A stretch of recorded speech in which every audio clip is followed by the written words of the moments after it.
आप सभी भाई बहनों का धर्म दर्शन की ज्ञान संदेश कक्षा में एक बार फिर स्वागत है। आज की कक्षा में हम एक नर्सरी कक्षा को आधार लेते हुए चर्चा करने जा रहे हैं। देखिए, जैसे नर्सरी कक्षा में बच्चा जाता है और आरंभिक स्थितियों में 1 से 10, 50, 100 तक गिनती सीखने में ही पूरा वर्ष लग जाता है। ठीक इसी तरह एक राजसी मनुष्य है जिसकी परमात्मा को जानने की, जुड़ने से कोई इच्छा नहीं होती, क्योंकि रजोगुण में स्थित है। रजोगुण में विषय भोगों की आसक्ति होना एक सहज स्थिति है। इसलिए शास्त्र बार बार कहते हैं सत्संग करो। देखिए, भौतिक शिक्षा के लिए तो हम अपने बच्चों को 3-4 वर्ष के होते ही प्ले स्कूल, नर्सरी कक्षा में भेजते हैं ताकि उसको भौतिक ज्ञान हो।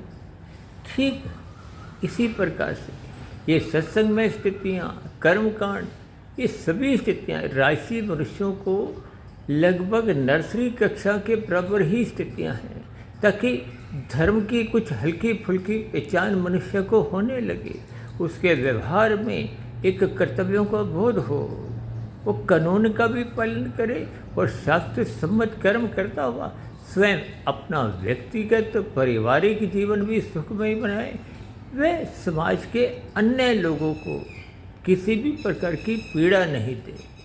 प्रकृति के अन्य जीव जंतु, चाहे पक्षी हों, पशु हों, उनके जीवन में भी कोई दुखदायी स्थितियाँ उत्पन्न नहीं करे।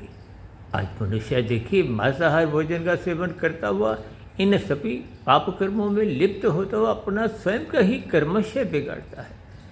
इसलिए इन सभी स्थितियों पर तर्कपूर्वक चिंतन करें, अपनी सात्विक स्थिति मजबूत बनाएं। जैसे हम भौतिक शिक्षा में अपनी आर्थिक स्थिति मजबूत बनाने के लिए प्रयास करते हैं, ऐसे ही प्रयास आध्यात्मिक दृष्टिकोण से करते रहना चाहिए।